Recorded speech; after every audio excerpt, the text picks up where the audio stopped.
Hey folks, and welcome to Let's Talk. This is my show where I sit down with subject matter experts and or people well-versed in a certain topic in tabletop, and we editorialize, give our opinions, and generally discuss the comings, goings, and current hot news. Now, this isn't necessarily as G-rated as the rest of GMG, so viewer and listener discretion is advised. Hey everybody, welcome to another Let's Talk. Today we're going to be talking about some stuff with Owen. Forget with the cooler. Hey, Owen's here. They can't see you, remember? That's what the radio's for. It's for that too. No, they can see you and hear you because we do the podcast thing and the video thing. This is an After Dark episode, as you can tell. We're already salty and drinking. So this is an After Dark episode of Let's Talk, where we're going to sit and talk about miniature games. Yeah, but a phenomenon that we've both been noticing lately, hot on the heels of Avengers Endgame, which is miniature range snappenings. Yeah, and just resetting. And game bloat and resetting, yeah. And I think the name for the topic of this one is going to be what happens when miniature games get too big. Yep. Because it's something that we're kind of feeling as hobbyists, and we're seeing companies grapple with in different ways, right? Or not grapple with at all, and just see how it goes. Yeah. So what do we mean when we say miniature games get too big? Well, so just to kind of like talk about what that could mean, it means that mostly sales in miniature games are driven by making new stuff. So you have your initial offering, right? Whatever your initial offering is, things that you have as like your core base game, a box set, two armies, however you put that together. And then over months and years, you release new things for people to mix into that allow them to expand the size of the game. And that's usually how people, A, stay interested, and B, continue to fund that company so they can continue. And another way to shuffle that up is to, in your gameplay of that game, is to shuffle around the values of the guys who are already existing to change up what's selling. Right. That's the two ways to go on about that. So over time, the product offer changes, right? The SKUs grow. Yeah. And Owen is a great guest to have on for this because he works in supply chain and distribution. So he has his fingers in the warehouse side to maintain stock versus what you can actually put out. Right. Like purchasable product and the space that it takes up. And that's a huge struggle. And yeah. So like tell me about that. So like because it's very seasonal for you. Yeah. But for the people listening, like what does that mean in terms of just like manpower trying to get things on or out to customers? And what's the difference between that succeeding and that failing? So it depends obviously what it is you're selling. So like miniatures are obviously going to be different than the way I'm looking at it. But from like imagine your local game store, right? So on two sides, one, they have to guess what is actually going to sell, because not everything will sell. From everything will not always all sell. So you have to try and estimate what you're actually going to sell, have space to be able to put it all out, and have it in a place that someone actually will see it. And then not only that, have it coming in at a rate fast enough that you can keep up with whatever is or is not selling. And then have a method to get rid of things as they don't sell, because that space is required for whatever the next thing is coming in. So if you look at a miniature game at your store and you see I say miniature games because that's what we're talking about. In my world, it's not. It's seasonal product for all kinds of stuff. Books, toys, billions of things. Pillows, snacks. Pillows and you don't even know. Candles, like, diapers. It could be anything. Something new came in. Backpacks because it's back to school now. Right. Yeah. So you have to be able to change on the fly with whatever the new thing is that's coming in. And if you have a bunch of like essentially liability and dead stock sitting out on your floor, that's not a good thing. And that stuff has to go. You have to get rid of it. And the two ways you get rid of that are you can clearance market and just sell it off and be done with it. Or depending on how it is you're set up, like for our system, we'll likely we'll most likely do that. Or depending on your deals with whatever's publishing it, you can sell them back to their distributors. But I don't think that's going to be the case in miniatures. No. Not that I know miniatures. But so you're clearance selling it. And the problem is if you can't justify clearance selling it, maybe your margins are too close, which I'm betting they are in miniature games. I don't know how you get rid of it. You have to be really careful about what you choose to bring in and keep on the wall. And make sure it's not going to be a footprint that just sits there forever. Because with miniature games, in ever-expanding product lines, especially when a product line gets really old. So let's talk about probably the most famous example of like a game that got really, really big would be Warhammer Fantasy Battle. Yes. It was a very big, old game. It had been around since the late 70s in various incarnations. And there were people like me who had been building an army, a specific army for that game, for close to 30 years. Like, my dwarf army for Warhammer Fantasy Battle has miniatures that go back to the 80s, like the early to mid 80s. Yep. I have Marauder miniatures in that army. I have Marauder, like, war machines. And so for a company to make me interested in something for that army, they either have to remake it, you know what I mean? So, like, here's a new plastic dwarf organ gun or cannon or whatever. Right. And I go, oh, cool, I'll buy one of those and paint it and add to my collection. I'll rebase my old miniatures to match my collection, whatever the current incarnation of a game is. It's hard for that company to do anything other than release new things to get me to add to that collection. And so over time, as I became, and I think as Warhammer players became these people, these vast collections that were basically just being sold an army book, you know what I mean, and some magic cards and some dice and one or two new units that got made for an army, you stopped generating as much income as a consumer. And sure, new customers would come in and there'd be the occasional new customer, but you had this massive amount of product. Like, think about how many SKUs were in the Warhammer Fantasy Battle line. So there was like, what, 16 or 17 army books? SKUs are to say, for each item that you sell, whether it's a character pack or a box, it is an individual thing. Like, you say SKUs, and I know what you're talking about. Right. We've had a lot of people who I've talked about recently who, when you say SKU, they don't know what you're talking about. So it's the ISBN. It's the barcode that is associated to that individual item. So if it's a box of dwarves is different from a dwarf commander, which is different from an elf box, which is different from the elf other box. Every single one of those boxes has its own. So when you're talking about a game like Warhammer Fantasy Battle, just the raw shelf space that it took up. Because if you think of an army, you have like 5 or 6 different units that are infantry. Right. So you have 5 there. Then you have like 4 or 5 different character ones. You have 2 or 3 different monster ones and like 8 for characters. Oh, even more than that. Because like you could have an extended range of characters. Like the Dwarf Army had like 25 Dwarf Lord miniatures. Yeah, there you go. You know what I mean? Going back to the years, like I have a unit of Dwarf Lords. Right. And so like each one of those guys would be its own spot on the shelf. And if they're not their own spot, then they're like a ring with multiple guys behind them, which you don't ever want because you can't see what the product is. So like if you're looking by, you don't have like, oh, this looks cool because I have to dig for it. So over time you accumulate stuff. I'm not picking on Warhammer Fantasy here. It's just a really good, well documented. Don't worry, everyone will get their shot. It's a well documented example of there's so much stuff after 30, 40 years that it becomes burdensome to continue to sell it, right? And so I think probably the most famous example of a snap, a Thanos snap right now, where literally half of everything went away, is the End Times, right? So the End Times happens, Age of Sigmar happens, and yes, there are products that carried over into the new stuff.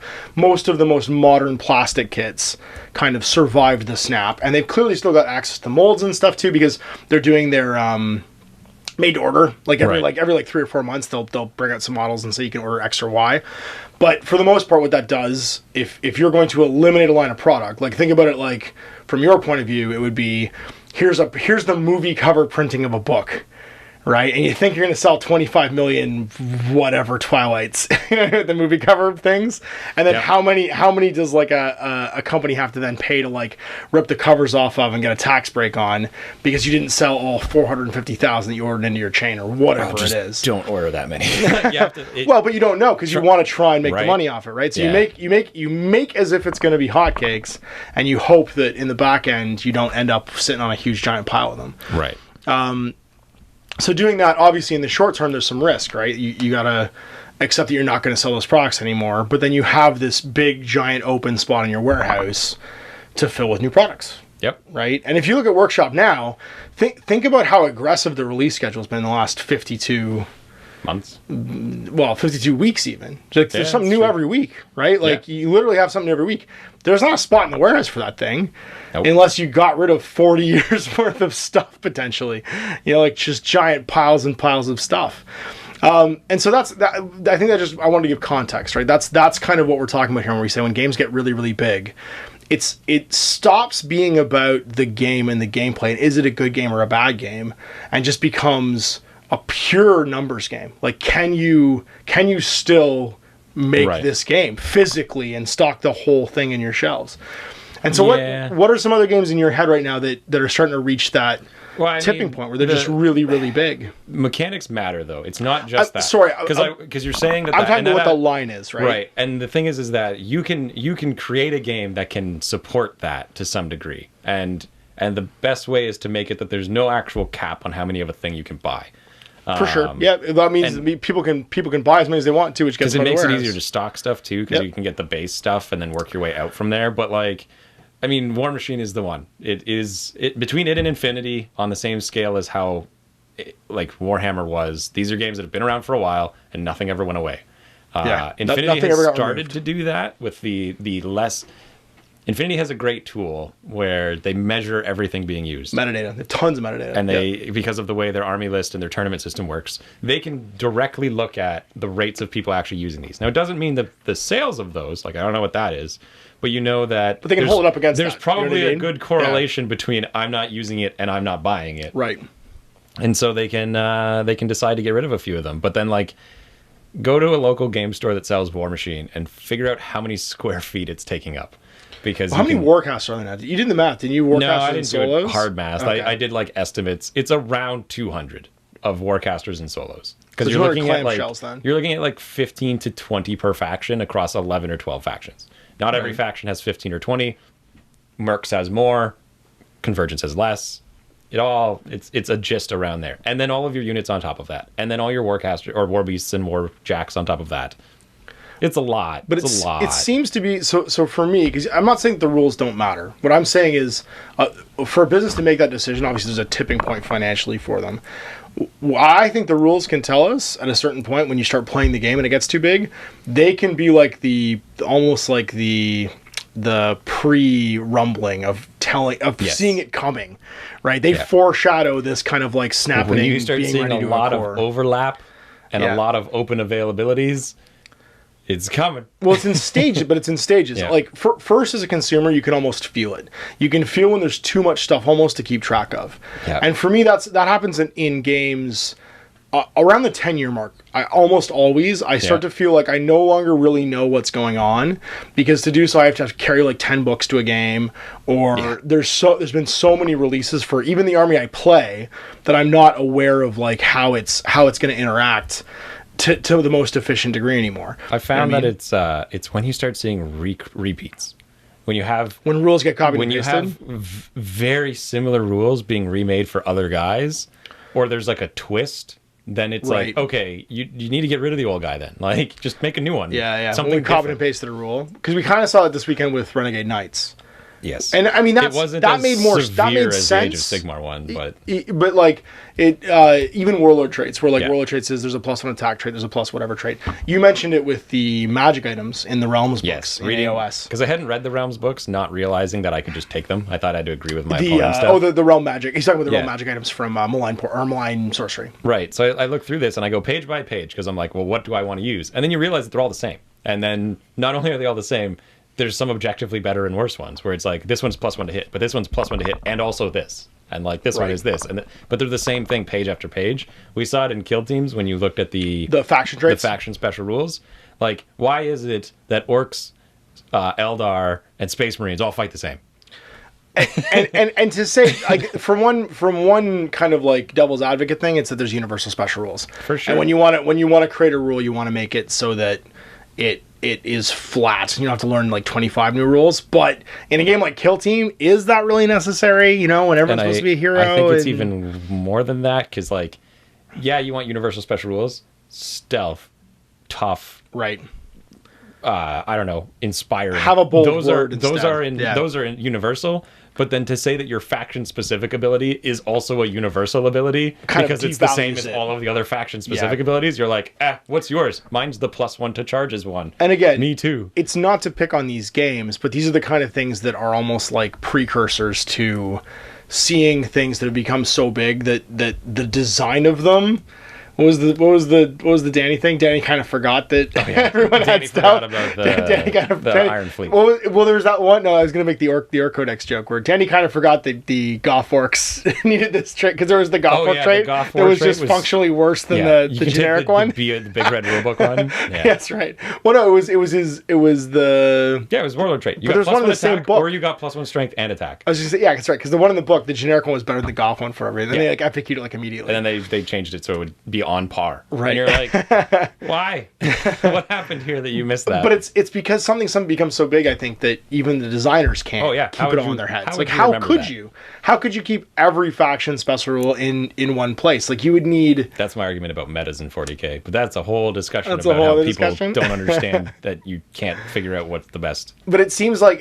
So from the other side of the curtain, though, from the consumer side, you can kind of see these things start to creep in as product lines become enormous. Yeah. And then the second thing for me is you start to see stuff get replaced by the codex creep. And when I say codex creep, I don't mean the popular term codex creep, but like when people become fixated on the new week's developments, stuff sits on a shelf. Right. And I would say even interest in games is having that happen right now. Whatever the newest game out tends to eclipse the game that came out previously. And so you almost see like the consumer focus get shifted around based on the marketing, the advertising. And I think unfortunately what that does for some companies is it has stuff sit on a shelf. Like right now, I think Monster Apocalypse is kicking War Machine's ass. Like there's this big thing happening. Monster Apocalypse has got like a huge amount of like a huge groundswell of like public goodwill, and people are excited about it. And there's no negativity at all in the groups. Everyone's happy and excited about it. And from like a marketing point of view, Monster Apocalypse is like this really positive product that's being put forward by the company. And then I flip to like the faction forums on Facebook or whatever, and there's just like, it's whatever the next CID discussion is. You know what I mean? Right, it's always talking about whatever the next themes. Yeah. That's right. Yeah, themes they're in getting the new book, changed. because the Infernals thing is going to change themes. And again, I don't want to pick on any of these games individually, but it's how do you see these things sort of fall into focus when people can only talk about the newest thing? It's like they can't hold the whole picture in their heads anymore. Right. They're only excited about the newest thing. They only talk about the newest thing. One, because of marketing, but two, because it's easier to focus on one part of the picture than the whole picture, because it becomes so hard to focus on. Go find one of the people who's thing. programming the Battle Scribe app and ask them how many interactions there are in building a Warhammer army. Because if you wanted to find somebody who knew what the numbers were, like how many clicks unit there are? types versus how many equipment options within each unit type, and you go like, oh, that's an incredible amount of information. Like, pick a unit, pick all of the types of upgrades they could have, whether it's the number of models, the number of items, which type of items, which kind of traits, what kind of ability, and then stack that for every single unit that exists in every single faction across all of the factions.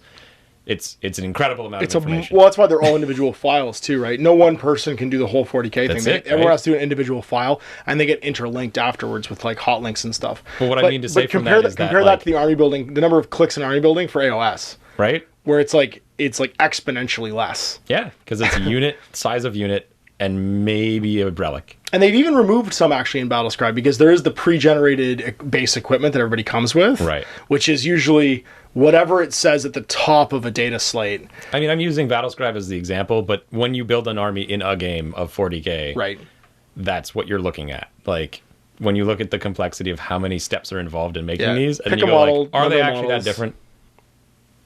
Maybe.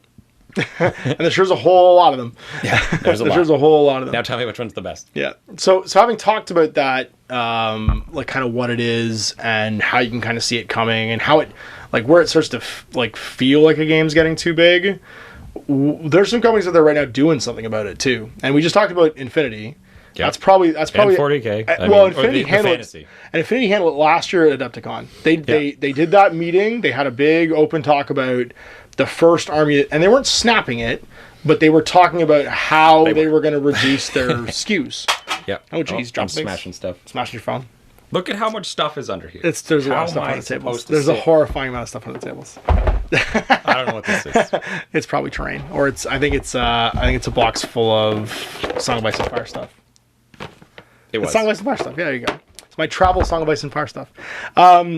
Yeah, so they handled it by having a big meeting. They had a big sort of like town hall. They and Carlos too. And they live streamed it. And Carlos talked about where they got the metadata from, what they were doing with JSA, what they were doing with Merovingians, how it was going to interact with the product codes. He even showed the product codes and showed how many had been played with in events and tournaments, and how many the raw numbers didn't lie. Like it was like you look at because there's the doctor between the ISS and the JSA, right? And it's like this was used this many times, and it was like 2% of the 2% And it was play 1 this. point cheaper. That was And why. the reason why is that he was a point different between the other guy of equal. So they bring him down a point and they go, it's done. He was a point different, and he was also an older model. Yeah. I think was why. And then you had a newer model that wasn't a point more expensive, and people use more of them. Yeah. And so I think it's funny because you then have this like really graceful way of kind of doing something about it. Like they've removed the Merovingians from the SKUs. They're still a legal army. They're still in Infinity Army. They can still be played with in tournaments and events. Anyone who has their miniatures can still use their miniatures. They're not doing releases for them right now. And the message is really clearly, it's not forever. Right. It's right now. It's that we want to make room to release new miniatures, and there's only so much room in the warehouse, and so this is what we're going to do. And there's only so much room you can put on a shelf. Like, every store is going to have to deal with, like, you go in, you want to buy Infinity. You probably want the new stuff because it's new. Because it's new and exciting. What happens if 15 boxes of the ancient starter set that's now 2 editions out of date is sitting on the shelf? Like, I'm gonna go buy Antipodes and the U.S. area the Ariadna starter pack. Right. And you're like, which one? Not the Which old generation one. of them? Yeah. Because one's like a bunch of Kazakhs, but then also a bunch of like there's like paracommandos and like the original the first original edition one. Well, the second one that came out is the same, but every model is redone, and they're up to the new edition. Yeah, it's got a veteran Kazakh, couple Kazakhs, couple other things. I think it has a Scots guard. A Scots guard, maybe. Scots guard or a Mormare. I think it's a Scots guard though. But either way, you can tell the difference. They're night and day beside each other. Right. And so you've got this way of them reducing the amount of stuff that's in their warehouse, and also at the same time kind of explaining why it's happening. And so I don't think anybody was upset at all. Like I shouldn't say that. It's the internet. I'm sure somebody on the internet somewhere was mad. But like it in that room, being in that room while that explanation was happening, everyone was like, yeah, okay, great. That makes sense. That's a realistic point of view. No one's going to come to our house and take our toy soldiers away. We can still play games with them. Yep. Yay! And it was really like open and honest, and this is what's happening. That's the hard one. What do you do? Well, what do you do? Yeah. So but what do you do if you are taking them away? Yeah, there's not a good like. I don't know. I mean, I don't think that either of us would claim we really know what the right answer is, but it's certainly something interesting to talk about because right now there's maybe an end times thing happening in Privateer Press's War Machine. 40K is creeping into it every day. And 40K is creeping into it every day. That's right, yeah. Yep. Well, it's always 50 minutes midnight in 40K. We'll never know when that's coming because every big pivotal moment's always going to be. It worked. So 50 minutes midnight. It's true. but just think about this Infernal thing that's happening in War Machine. Yes. Is you literally the MacGuffin for this campaign, this move forward of the clock is we need to kill 2/3 of the humans. That's it. 2/3 of humanity needs to pay their debt. Yeah. And pay up with their souls and stuff. And that lumps in anybody with a human soul. So I imagine it lumps in Crix, all the former human Lich Lords, and all the Crixian zombies. Yeah, everyone who was formerly human probably counts as a human too. So it's all of the human factions. It would be all of but I mean, the elves already Menites. don't have souls, so like. But the elves aren't a huge part of the proc range either, right? So like, you can just have them die in war. Yeah. They can just die in battle or whatever. The war against just whatever. Fail to save themselves. Yeah, and I mean, who knows what's going to happen? There could very well be, like ... It's 30 years in the future, and all of the characters because War Machine actually it's pretty simple to reset the clock on that product line because it's all named characters. So just kill the named characters. Most of your collection is still okay, right? Like you still have all of your Warjacks. They're probably all fine. I mean, whoever's still alive after units the snap. Are still you're going to organize your army into units. Yeah, the military's probably still going to be there, and like Iron Fang Pikemen will be Iron Fang Pikemen. Whether it's been remade in their new names, they're still going to be those guys. The miniatures guys. can just be those guys. Yeah, if they have a new name, then who cares? You can even reorganize them between armies. You know what I mean? Like you could have Signarans fighting with. You just amalgamate armies into one thing. Like, the newest miniatures in the line could become whatever the new amalgamated armies are. Right. And so, but then you could use the remnants of the previous armies. Like I could even see it as Remnant being a faction of all of the old factions. There you go. Like you get rid of mercenaries and you have the remnants, and they're like take the biggest units from each faction, and like that's your units that you get. Well, if you remove named characters, that's a huge part of War Machine, right? Like think about how many SKUs they would be able to clean out of the warehouse. Ask anyone who's run a Who's the Boss tournament. I'm sure it's a lot. Have you seen those pictures of the table of individual characters? That is the Warcasters alone. Right. Not even solos, just the Warcasters. and it's a lot. Well, and the nice thing about solos even is solos could just be renamed as a generic version of themselves, right? Like if you've got like literally cut out the name and just keep the title. Yeah, exactly, because the title's already there on the card usually. Yeah. So like, and so the Reinhold the becomes Lazen Gobber sale. something. You know what I mean? He becomes Gobber Speculator, like whatever, and the miniatures just stay the same. Yeah. But killing off the named Warcasters would clean up a whole bunch of space. Yeah. And honestly, I would you go, personally be excited about that. I would what think do that you do? like. Do you let people still use those miniatures? Like, do you make rules to try and work them in? I mean, that's always been a thing that people have asked about in War Machine is why can't I make up my own Warcaster? Where's Warcaster Owen? You know what I mean? Where's your Warcaster builder? It's how do I? Well, in a character-driven skirmish game, you play in someone else's universe. Right. You don't create your avatar in that universe, right? And one of the things that 40K I think is always, and Warhammer Fantasy Battle and a bit Age of Sigmar, but not so much because it's not as much character creation, has always been good at, is allowing you to create your own avatar inside that universe and kind of play in that sandbox. You're reenacting someone else's story in War Machine typically. Right. Because, I mean, has there ever been, like, apart from the RPG, has there ever been like a character creator? Has there ever been like even like a... Not that I can think of. I mean, there might have been. I'm not super into the background on where War Machine's been. I mean, since there was that one campaign that you got to do where you got to make your own little like protagonist, and he like went through like it was Crossroads or something like that, and you got to make like a little protagonist, and like his journey became unique based on how you did in the campaign. I was pretty into the tournament scene at that point, which meant you don't even see those other like those other game types don't exist. Versions of these. Yeah, I got enough. I got to remember instead of like, does his blast cause fire, or does he get to charge for free? Right. Yeah, well, I mean, and that's there you go, big game problems, right? You can only hold so much in your head, so you have to be able to memorize what models can do. Yeah, you gotta if you're gonna think about what you have to watch out for, because you can just lose if you don't see it. Like War Machine has a learning curve that isn't usually seen in other games because of the way combos function in that game. And like a good player is a better good player than a good player from like another game necessarily. Only in the sense that how you play that game matters a lot, not just the models you brought, which is also an incredible power thing in that game too. So like list building becomes super important, but how you execute that list is also super important. And then multiply that by the number of models now in the range. And then take that and multiply it not only by your models that you have access to, including all of the mercenaries you have access to, but then all of the potential combinations that your opponent has access to, and be aware of everything they can do. It's why you always see meta shifts. Like the big meta thing is what people prepare for, because that's how you prepare for it. Right. And if you get Dark Horsed, maybe you just couldn't do it. There's too many models that you could have prepared for everything. Yeah. Bring 3 lists. Hopefully you pick the right one. You see it happen in games like Magic and stuff too, where there's the innovators in Magic lists, that everyone that ends up copying competitive play. I mean, that's where like too. I mean, well, I was gonna say it's the same. It's lists the same get thing. named after tournament guys who win big events, but it's usually those dark horses that come in over and steamroll an event with something someone hasn't thought of yet. Yeah. And when a range gets so big that permutation becomes there are so massive. Many interactions. Yeah. Right. It's my stance on 40K too. Like, you can't tell me that you know what the best thing is. I don't agree. So?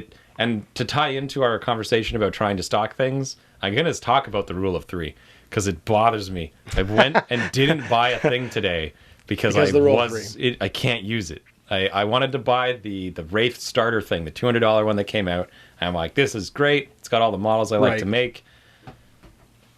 I can't bring any more Wraith Lords. Coolest model in my faction. Right. Can't bring them. Or at least I consider the coolest model in my faction. You have 3. I have 5.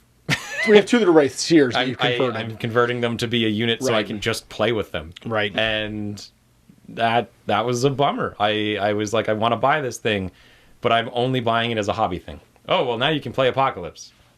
But it's not 40K, which is what you play. I play 40K. Yeah. I have Apocalypse stuff. Like, yes, I could play as Apocalypse. But having something for once every year, quarter, and once then a year big game is different from having something you're going to go play a pickup game with down at the shop or go to a tournament for or whatever. And that's it. And now that box is sitting there. He's waiting for the next person to come around who happens to want to have pick it up. $200. Yeah. Yep.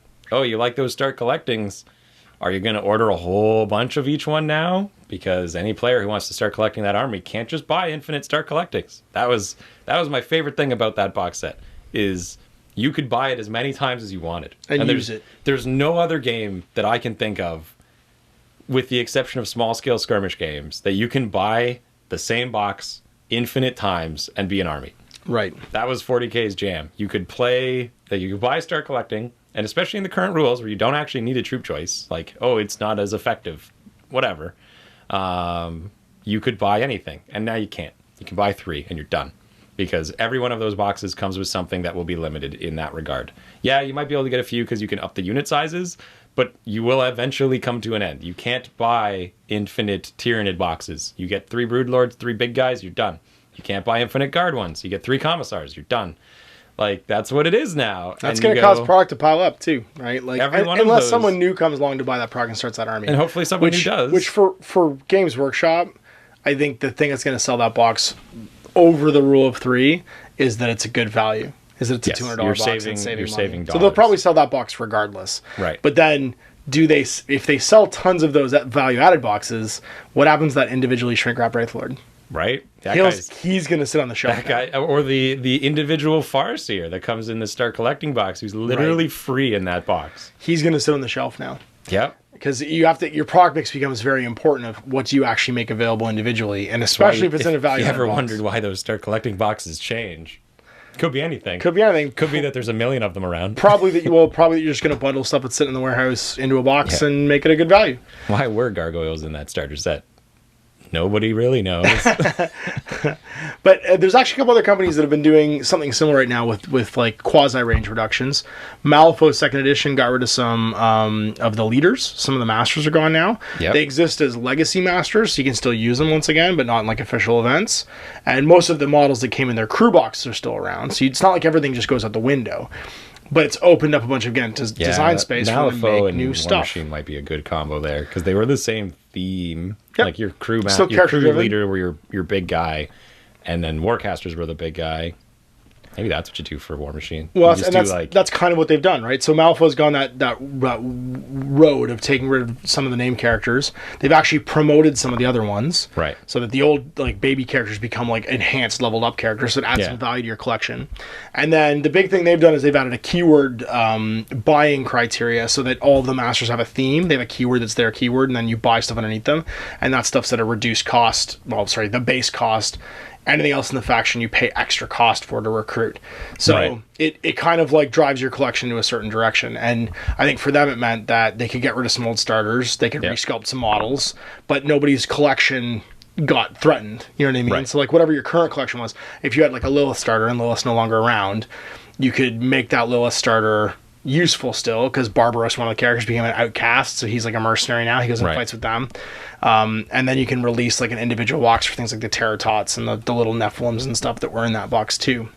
I wonder if that was what the young versions of Warcasters was like a maybe like a dip your toe in the water of. Could you do 2 different timelines? Could you do like current War Machine but like not produce them anymore, and then do current? How does that work anyway? Because I'm actually I know it happened. I'm just curious as to how, because it's their 0 version, right? Because it's like 1, 2, 3, 0. They come as like they're basically junior Warcasters with like baby versions of their abilities. Can you use them? So like, could I use like Sorcerer 0 with Vlad 3? Yeah, you can use that. Doesn't make any sense timeline wise. No, it doesn't. Okay.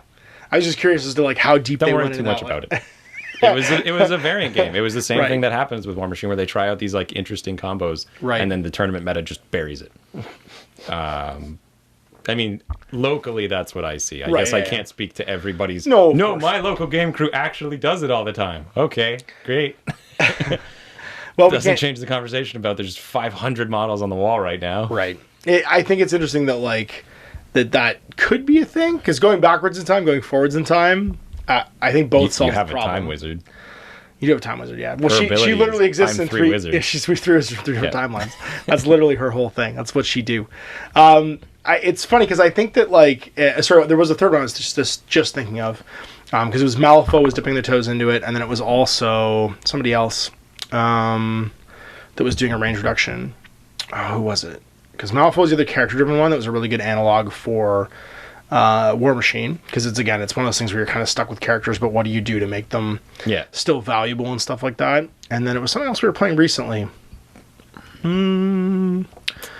to remember what else had gotten really big and was starting to like get into a new edition. I don't remember off the top of my head. I can't even remember what I played recently.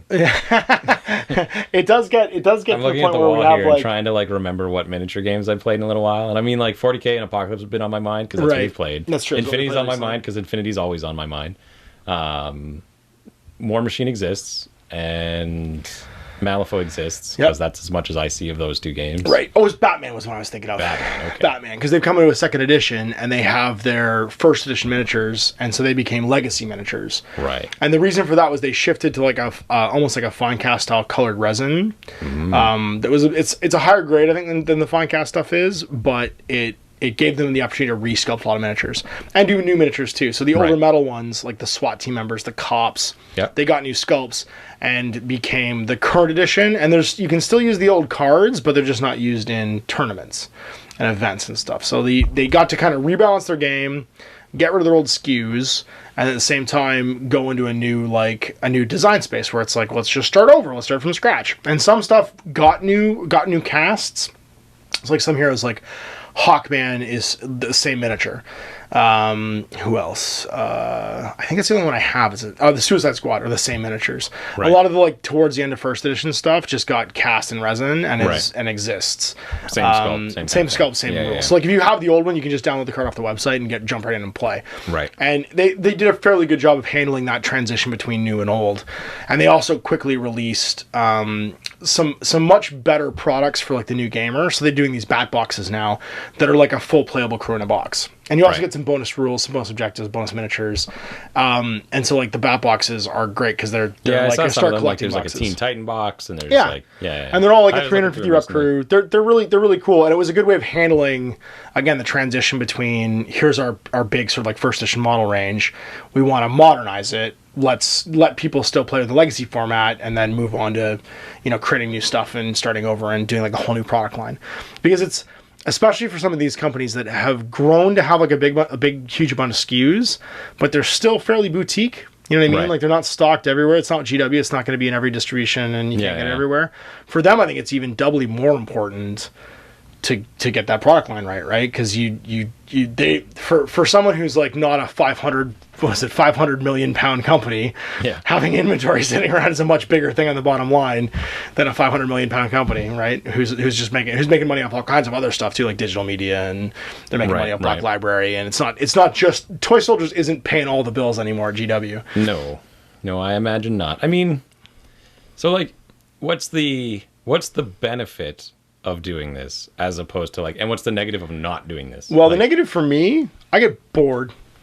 If there's too much, like if my collection's too big, even with new releases, I start to get bored. And I'll be honest, you're less driven to get the new releases, that's for sure. because you have a huge collection underneath you. Yeah. Yeah. Like I would buy the army book and the magic cards for my fantasy armies, but I didn't buy a lot of new miniatures unless the new unit was really, really good. You know what I mean? There wasn't a How huge. did get into this conversation? Well, that's it, but it had to, 'Cause right? that's how you sell them. That's how you had to sell them, exactly. Like, think about the plastic War Hydra, the era of Dark Elves with plastic War Hydras, where Yeah. the War Hydra was literally the most broken thing in the game. Yeah.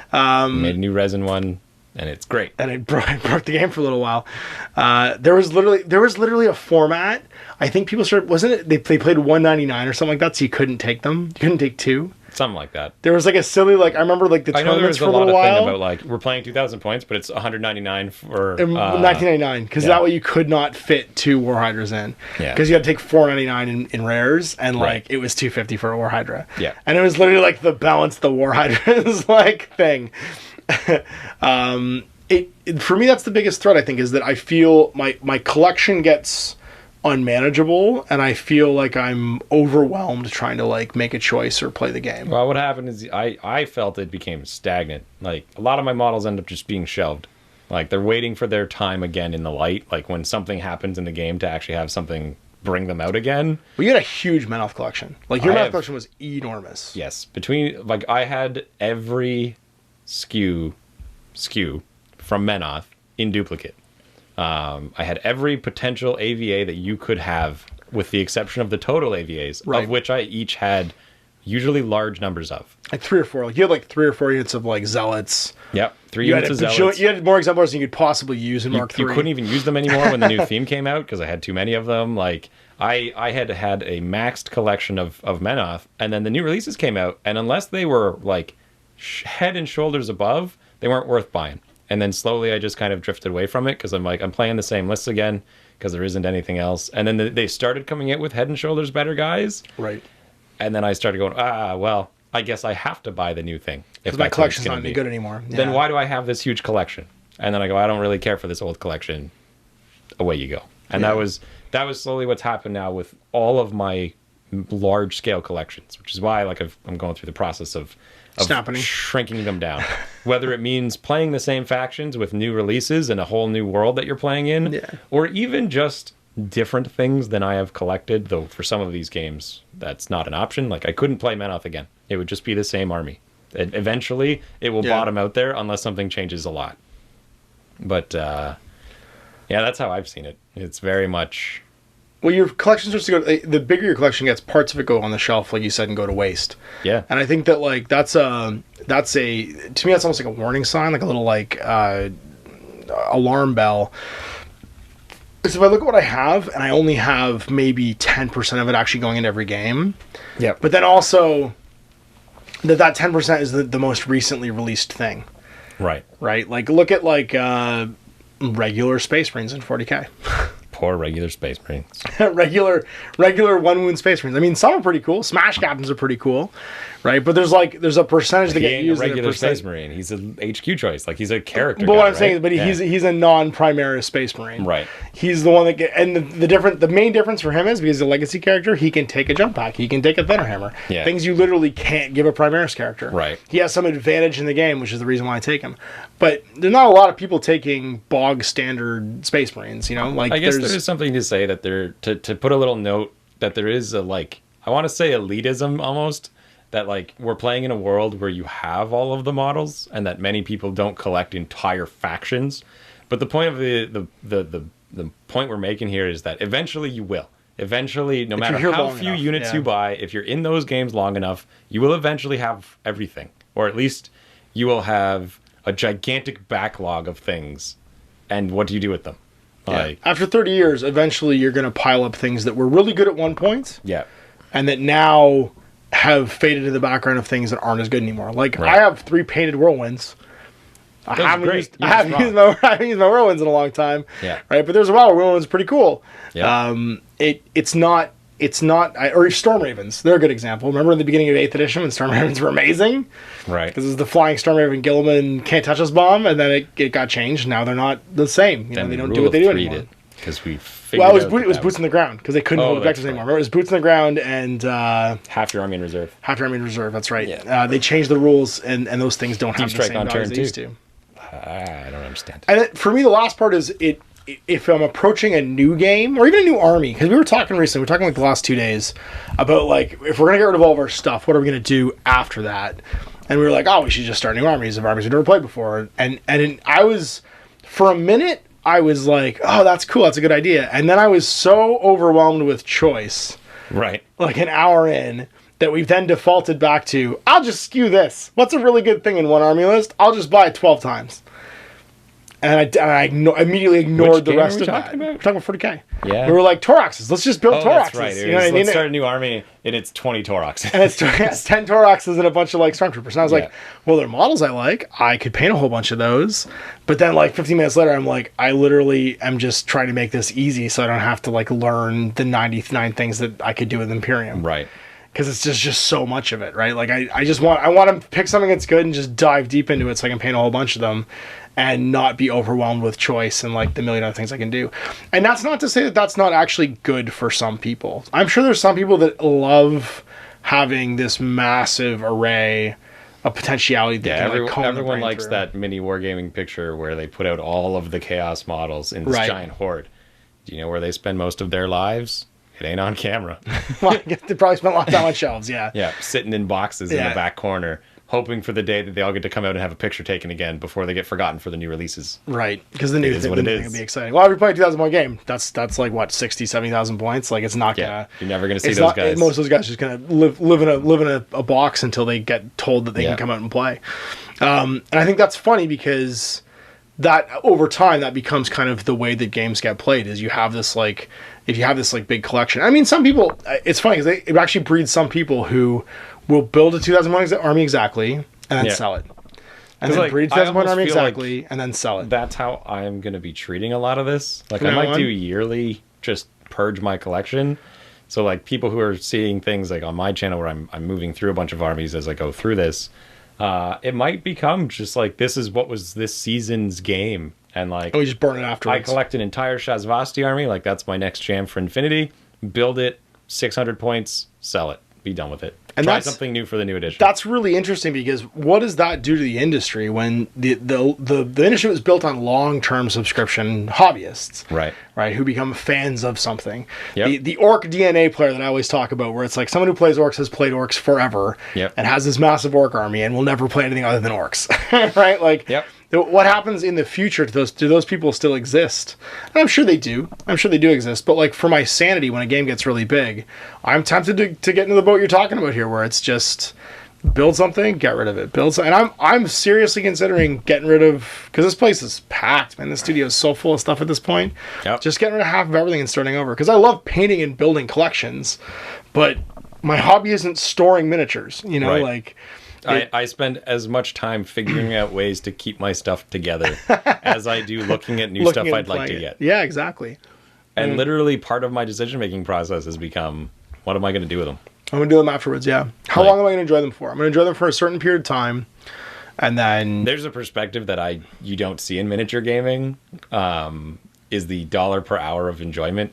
Like, I know people do it for video games, though they're dumb in that too, but whatever. I would say this hobby has one of the highest dollars per hour enjoyment. Yeah, for sure. Like, you're spending a lot of money, but you're getting a lot of time out of it. So right, because from the time that you like, even just before you even buy anything, the time you spend thinking about playing the game, like the amount of time that you spend doodling on your phone on Battlescribe building army lists is actually you enjoying the hobby. Right. Count that against the amount of like money you're going to spend buying the models for that list, and then count the time you building it and painting it and then using it, and every game you play. Yeah, that's all of the value you got out of that. But I'm not enjoying it if it sits on a shelf. But it's nothing if it's not even being thought about. Or sitting in a warehouse, exactly. And so I think a zero at that point. There's no return basically at that point. Now maybe it already had its time. Maybe I had it and enjoyed it and built it and played it, but then it had its time. And it's done. And it's time to snap it. Do you resell it to someone interested in getting into the hobby? What does that do for games that are trying to reduce the old models? Are those models just going to die off? So what do companies do then? Like if it starts to get so big that one, it's hard to design around, because there is definitely a like we said, when we see like duplication stuff, Simpsons did it. But that's it. Yeah, like if you start to see duplication show up, you start to see, you know, certain products are sitting on a shelf for a long time, not getting bought anymore. What do you do as a business? Like I that's got to be a really scary proposition for a business to think about. Well, we already spent money making this. Yep. What do we do? Like, and there's been a bunch of tactics. Like, there's the don't let your customers drive your business. Well, yes, that's my favorite statement. That's all. I mean, obviously, that's at some point that has to be the case. You have to make a choice that is based on 3 of them will shout real loud about something, and the rest won't say anything, but they'll stop buying. Or they'll even worse say, I'd buy it if you had it in my store. Whatever X or Y reason is, I'm not buying it for, but it's really just, I'm not ever going to buy this. Yeah. But it's got to be scary because you've spent money on that. You've spent money to develop it. You spent money to make it, ship it to your warehouse, have it sitting in your warehouse. When it comes time to be like, I'm sorry, this is gone now, that's a real, like, that's a risky jump, because especially if you don't have anything to fall back on. Right. And that's for a company like, let's say, for example, like Corvus Belli with just Infinity. Yeah. Right, they couldn't do their whole range at one time, but they could pick out sections in their range, have a good reason for doing it, talk to their customers, and okay, good, we can move on. Like we can write this off and move forward and try and get, if people want to buy it, here's your last chance to buy. Here's our like putting it on the website and telling you how much we have. Yep. But let's say you're in that same boat where you need to make a big range reduction because you've gone on forever, and you don't have a big game to fall back on, right? Just like Corvus Belli doesn't. So like.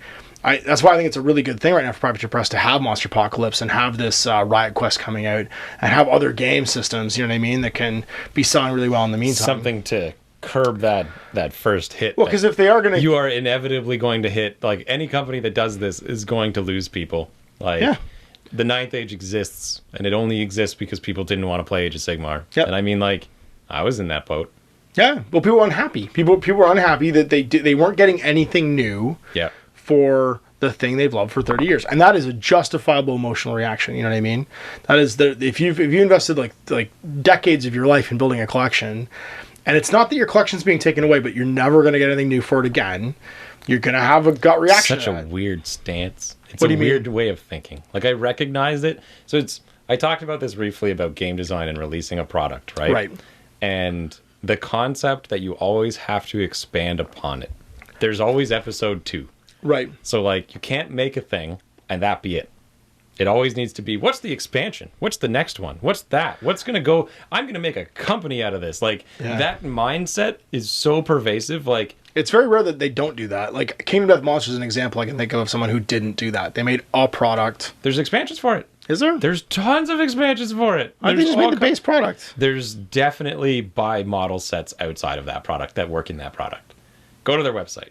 Check it, because I don't actually know what I'm talking about. I don't think there is, because they All made right, like I'll do it then. they made like an incredibly detailed bespoke product, and it only ever becomes available like every maybe like 6 or 8 months. They do like another printing of I it, can't spell kingdom. and it's a super high end expensive product, but it's like a self-contained Kingdom Death art Monster, piece right? almost. Yeah, I don't think there's any expansions for it. I mean, I could be wrong, but I know that the exciting thing for that product was that they made more product available. Basically, they would reprint it.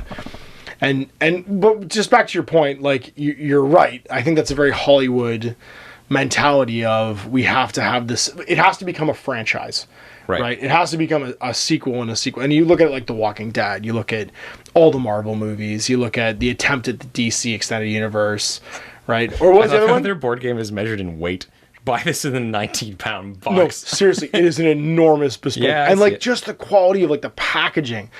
David, It is a fantastic looking thing. It is 19 pounds of unbelievable. nightmare horror game. It's unbelievable. It's unbelievable. I don't think there's any expansions for it. I think it's just one big box of like insane bespoke like miniature game. Well, sorry, I should say it's board game. It's a board game with miniatures. The new 1.5 version is out. It has miniatures and such in it. I think it's just the rules have changed and they've updated like the cards and stuff. All their erratas are probably in there. 696 game cards. Yeah, Maybe it's just buy madness. this. It's huge. We gotta just get that and we'll just play Kingdom Death forever. People have Death been Monsters begging for me to Full play Kingdom Death forever, but I mean we can. Like, maybe I'm wrong, but the point I'm trying to make kind of stands. It's the idea Right. that, like, so Warhammer ends, right? So, did you not have the time you wanted with the miniatures that you had? Was that not, like... Well, you still have the time if you want it. That's what I mean. Like, that perspective, though, maybe that game's just done and you just put it away. Right. Like, it's bizarre to me because it's a sense of, like, there's no other thing that you would buy that you would think like that. Right. Like, I don't go to the movies expecting the next movie, right? Like, you go to the movie to see a movie and enjoy it for but that's not where we are anymore. Now No, you you're are right. expecting. You are I want to see expecting the teaser at the stinger at the end, People are still waiting for Half-Life 2 Episode 3. right? Like, video games are really bad for that right now because people want to see the sequel, but, like, don't make the sequel. It's not going to be good. It usually isn't. You can't catch lightning in a bottle twice if it's really, Right? really good. If you It's liked never going to be Fez, you're not exactly gonna the like same. Fez too. Well, I think it's funny because you never get to experience something for the first time again. Right.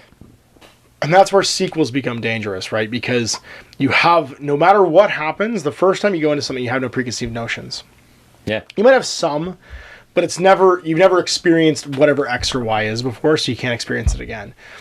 And I think that's when these games get really big, there's that, you always have a preconceived notion about what the next edition of 40K is going to be like, what the next edition of War Machine is going to be like. You have a preconceived notion. So it pigeonholes anything you try and make forever by what came before it. Yeah. And by wiping the slate clean, yes, it subverted a lot of what people thought it was going to be, and there was a huge like controversy over like the no points and the universe and the world building, and it was so different, it wasn't the same, and I didn't like it. But it's still new, at least. At least you, no matter what the reaction was, positive or negative, you got to have a new experience something for the first time. There's gonna be someone that comes on here in the comments and says, "But it was a shit experience." Well, okay, but it wasn't for everybody, clearly, right? Because they've had year on year growth since it came out. Imagine trying to be a fan of a sports team where no player ever left it. including living forever. So just make them all immortal, and they all play the same game forever. Imagine you're a fan of insert baseball team. Right. But no player ever left that team, and no one ever died. If it could be the 90-91 Blue Jays, I would just be fine with it. And like 91-92 Blue Jays. But you'd have every Blue Jay who has ever been.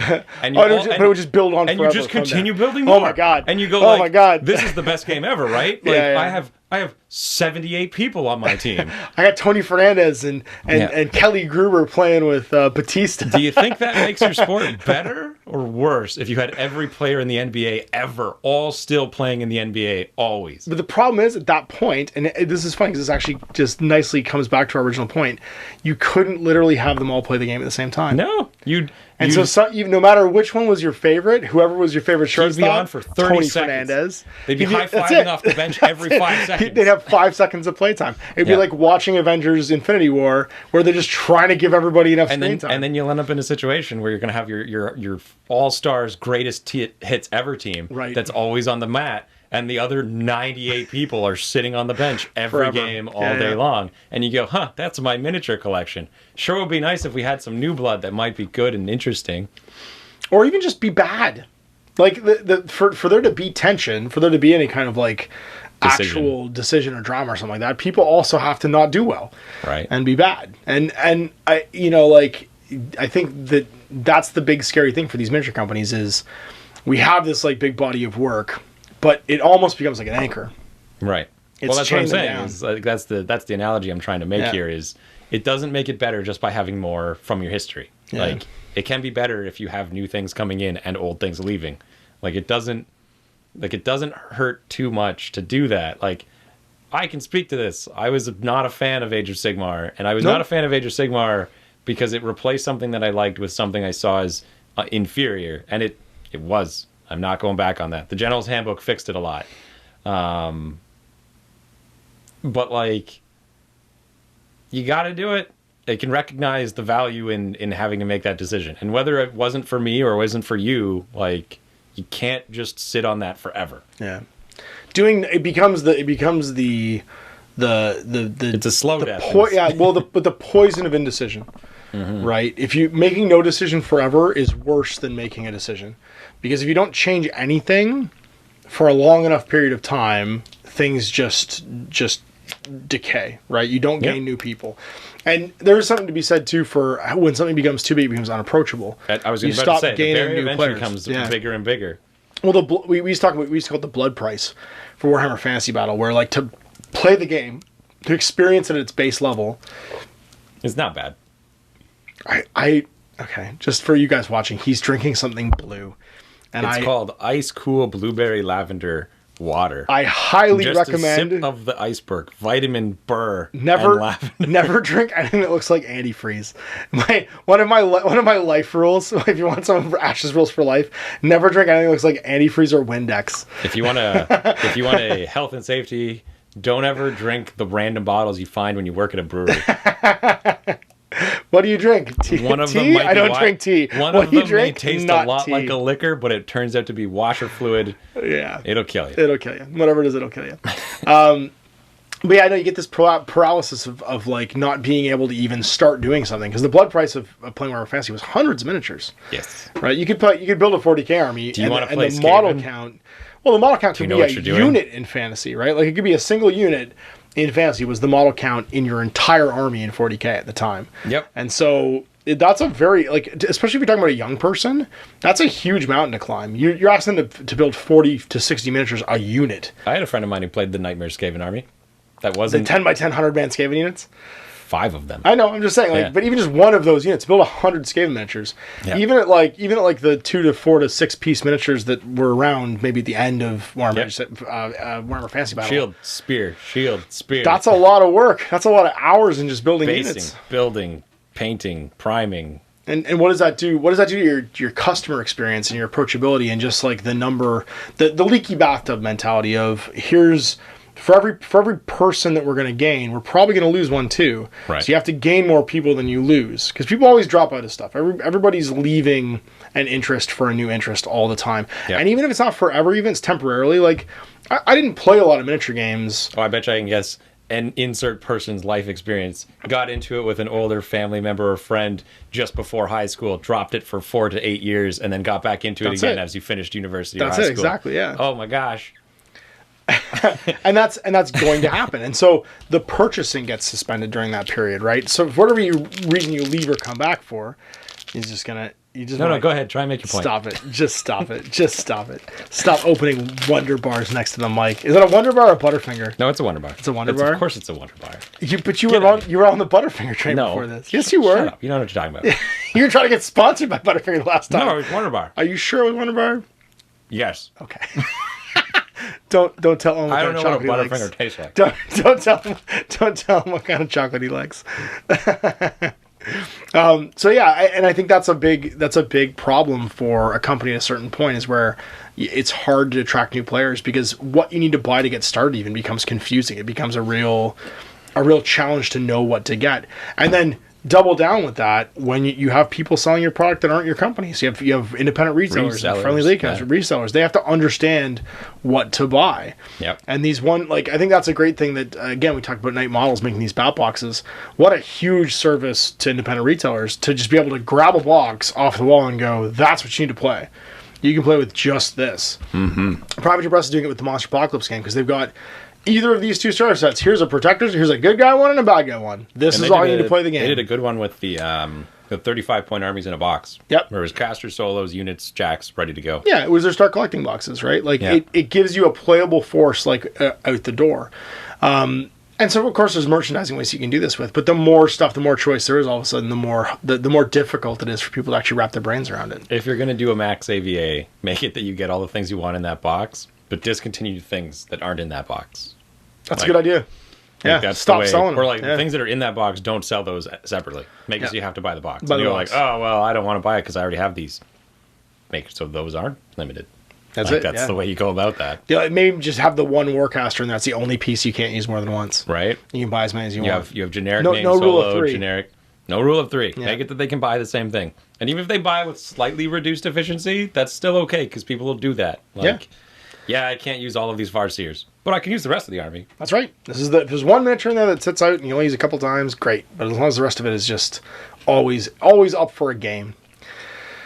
Well, I don't think we came up with any answers, but we certainly talked a whole bunch about something that's happening out in the industry. And this is, I think, something to, if you're in your own hobby and you start to feel yourself either becoming lost in something, or just maybe you're just tired out by it. You can start kind of seeing the rumblings of either it needs to happen or it might happen soon. Range is getting reduced or additions changing or things starting to turn over. And there's lots of case studies out there right now. I think we popped Think up about with... the moment that you've decided that the collection you have, you want to make a gimmick out of. You've gone too far. Time to start a new collection. Yeah. And there's lots of people handling it in different ways right now. Of course, the most I think well known probably right now is going to be the end times. Mm-hmm. But you've got a really I say tasteful handling of it from Corvus Belli right now. Also from Weird with Malifaux, they've done a good job of changing over into a new edition. And then these other companies where it might be coming, like you see Private Press right now, and literally written in the background is 2/3 of all human souls need to get snapped. Yeah. And here's our big apocalyptic war that's gonna. Yeah. Here's the monsters that come from outside of time. They've come to kill everyone and collect their souls. What could be coming? Who knows? And then who else did we talk about? We talked about CB. We talked about, of course, the end times. We talked a little bit about maybe the fact that it's always 12 minutes to midnight for 40k, and it could potentially happen. What would you see? So let's do to end this off. Let's do some crazy hypothesis. If you were, let's say give you control of 40k and give you control of War Machine, what would you do? You can snap both of them. How would you do them? The biggest one. Okay.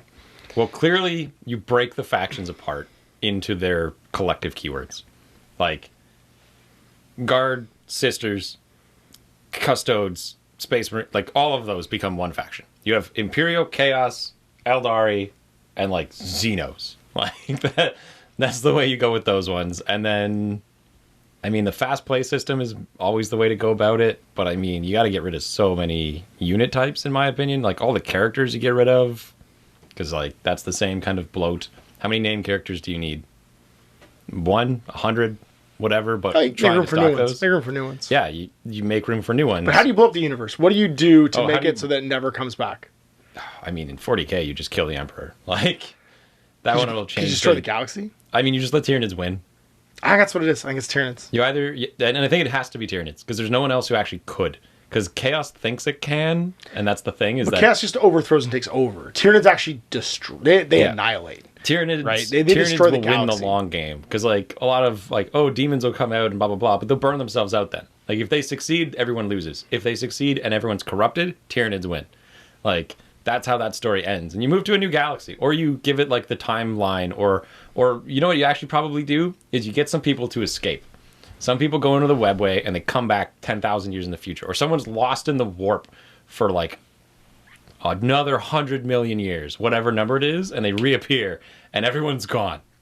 See, I think that you're right. The Tyranids win. You gotta kill them off with the Tyranids, because they are. If you read any of the lore, they are unstoppable. They are the final boss. They are the final boss. Like no matter what happens between the Chaos, only reason they don't win immediately in the lore is to keep that clock from going over. That's it, and they're always there. There's a great. I think it's called. Was it called? Not called Space Wolf. I can't remember what it was called. Sons of Fenris, maybe. It's the one about there's a Space Wolf that comes back from the Death Watch, right? And he has a really hard time reintegrating into the Space Wolves chapter, because he's not right anymore, and the other Space Wolves can tell, that he's unable to like function in the pack, and it's because, and eventually he breaks down and is like internal monologue. You realize it's because he's been to the edge of the galaxy and looked out at what's coming. Yeah. And seen that they're burning worlds in its path just to slow it down. It's like fighting a forest fire where you're doing burn lines to try and keep it from moving forward. They all excommunicated Cryptman for it, but now everybody's doing it. But now everybody's doing it. They have to do it. Yeah. And so and just that like brief sort of snippet, you get a sense of scale. Angels of Devastation, Angels of Baal. One of the latest ones involving the fight between the demons the Tyranids and the Blood Angels. There's an interaction between a Necron and one of them who talks about the Silent King wanting to meet Sanguinius, or having met Sanguinius. Right. The concept of that meeting was to stop the Tyranids. Right. Like that's the theory hammer behind it. And like you think about if they could have stopped the Horus Heresy, which was what a lot of these Xeno factions stepped in to try and do. Like you have Eldrad, you have the Conclave, you have these guys that are all trying to mess this up. The Cabal. Yeah, you're talking about the Cabal. One of the instances that happens during that, because of the 40k, is there's this like second Astronomicon that lights up for a moment. And that's the thing that attracts the Tyranids. Right. And if that didn't happen, then the end of the universe doesn't come to you. And I mean, look at the artwork for any time you see a tendril in the Milky Way. They're every direction. They're every direction. And so for me, I think the what's next is, I think you're right. I think it's Survivors. Yeah. But I think that you start to, if they want to expand the universe and create more design space, it's got to become that there is a wider universe. Oh, you go Andromeda on it?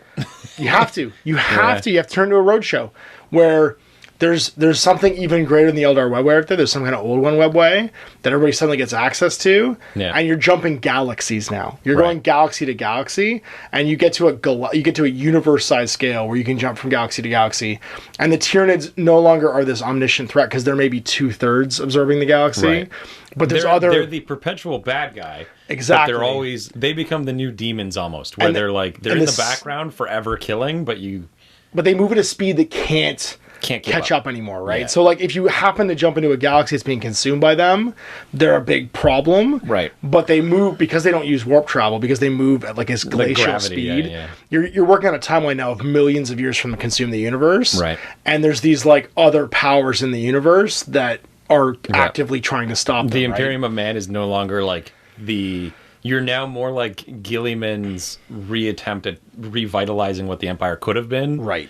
That's the new Empire. Like you're no longer you're the Stormcast Eternals as opposed to the Tired Empire. That's right. That's what you've become. And it shows your galaxy, the 40k galaxy, just being this island in a sea of islands, because there's all these galaxies now. Yeah. Where that whole like series of events in that one galaxy boils down to you could even just bring the you were a Emperor failed, but you were a failed galaxy basically. Yeah. Or you were just on the border. Like you could have been the slash and burn from another race that went like, this isn't worth fighting. Yeah. Like, and then we can help them. We're not gonna. you can keep parts of the armies. You can have them become different variations themselves. You have like these survivor arcs that have been fired out, and you can retcon the whole thing. You can call the whole thing to be like, as they realized the Imperium was going to fall, Gilliman had called build these arcs, already doing it, right? and firing them out basically to be like the Starseed, to be this like the survivors of the human race that are going to perpetuate the Imperium somewhere else. It's one thing that has they bummed me freeze out them and fire them out there is in the new galaxy. lore focused so much on the Chaos versus Empire fight when there is a third party that is bigger than both. That's right. And it exists in the lore. Like, I mean, Necrons also exist. The one thing is, what do you do with the lesser races? What do you do with the Necron, the Eldar, the Tau, the... Snap them. Like, Ynnari finishes the job. I think the Eldar and the Necrons have a reason to potentially... They're the only ones that, like, you could see there being a reason in the background to be like, oh, we've already, we actually had contact with all those other races way back in the day. Right. Because they've had contact with the old ones. They could be the old allies. They could come together in the end. They could be the ones leading these Starseed ships or whatever. Because they could basically just be castaways of these other galactic civilizations that are out there talking to people. I wonder if that would be the solution. Because you go like, so the concept of a Necron, right, is the Necron tier gave up their souls, and like they're not really soulless, they're just fractured souls. Right. What if the Necron tier make bodies for spirit stones? Right? They like you have together, a new faction. They come together in a new faction. New like wombo combo of Eldar and automaton. You have psychic robots. You have the Men of Iron basically, but without the insanity and the corruption by chaos. Yeah, they're just Eldar now with living metal bodies, and that's your next new faction. And like, but I think if you make it a roadshow, you have infinite design space, and the realms kind of do that in AOS. So I could see it going that direction, right? To being this like extra galactic. Yeah. We have these and you can have these named big like arc. It becomes Battlestar Galactica. Right. There's these like arc fleets where there's like a big central arc, and then there's like little stuff kind of coming off of it. And the Marine chapters could be like the police of these fleets. You know what I mean? Like they're the pilot sentinels basically. And you could even bring the Emperor back. Like you could nuke Terra and then have the Emperor come back again. He's a perpetual, so I mean like, he can. Whatever your personal taste is of the lore, whether it's like. What is it? The child? Star Child? Because I know there's a whole thing in the new lore about the Emperor like possesses a little girl and stuff like that. Yeah. And, like, do it. Why not? As far as War Machine, I mean, the Infernals are the great way to go about that. There's clearly a time skip. Like that's the thing is you kind of have to time jump on all of these because there's no immediate. I mean, actually, War Machine you probably could get away with a day 1, day 2. You could have your endgame snap, and then the day after, when the Infernals finally like somebody does some like you do like an end times-esque final campaign where you have a whole bunch of steamroller missions that come out, and you play them out as the tournament scene, whatever it is, and then there's some narrative ones that go with it that are like stop the Infernals from finishing spell. Cult sacrifice you MacGuffin ability. You create giant whatever MacGuffin in the sky, and there's like 7 of them, and they have to all be toppled and destroyed, so the central one doesn't wake up. Whatever. You bring in every named character from all of the factions, and like you make it so that they're each in one of the different factions. So like the Crix one, the Signar one. So all of those people they have a personal investment to go in, and you even make them ally. Like you even do like an end times thing where like there's unlikely allies that show up at the end. Yeah, and everyone shows up on random teams, and you don't know what's going on, and like you can bring whatever Warcaster with any faction because he's traveling around trying to stop this. Make a new Warcaster even, like elevate, what was his name? The little investigator with the skull who came out. Oh, I know what you're talking about. Yeah. The rogue warlock guy. Yeah, you make him the guy who's the techless of this end times. Or the guy's trying to pull everybody together or whatever. Yeah, where he's like, I've got a plan to try and fix it all, and then just fail. Like, well, I mean, that's what ends up. I mean, that's the page you take from the end times, right? Is that like it just doesn't work. You get to the final page, no matter what you can do. And Torok backstabs like, or the Dragon Father or whatever. Yeah, the Dragon Father and the little dragon, the Everblight. Right. Everblight screws it up by attacking Torok in his like moment. Yeah. And then it kills them both, and like all the dragons are gone, and you don't know what. And the Ouroboros eats itself, and. Yeah, you just hell blows up, and then the next day, like unlike 40K where you'd have to do some kind of jump so that people have gotten to a new one. Right. You could literally just be the moment the spell is gone, everyone fades to dust, like the kind of your big Thanos snap. Yeah, and then you look around and you see which people could be a Warcaster. And like anyone who I think you still have to do like a 5 years later, because even in Endgame they do it 5 years later. But that's how you have like who are the new people's champions that like rise up out of the dust and put the pieces back together for whatever the next installment of like the War Machine saga ends up being. Yeah. Because how do you sort of like ratify? And what does that mean for somebody's collection? Like for both of these Right, stories, exactly. what does it mean for someone who had the models?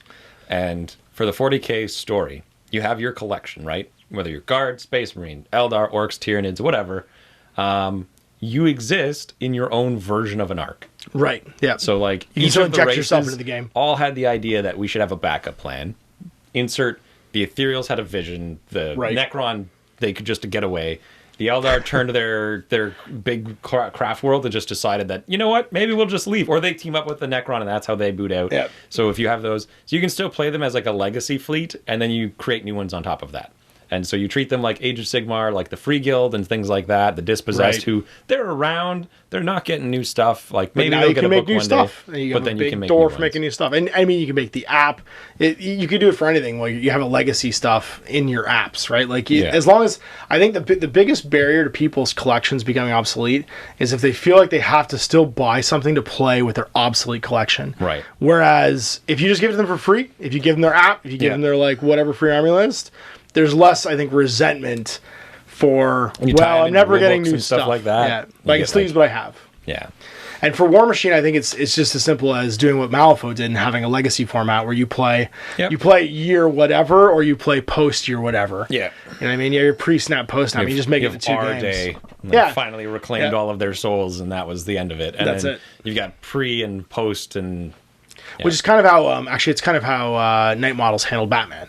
Because Right. you have like your legacy format stuff and your existing sort of like second edition stuff.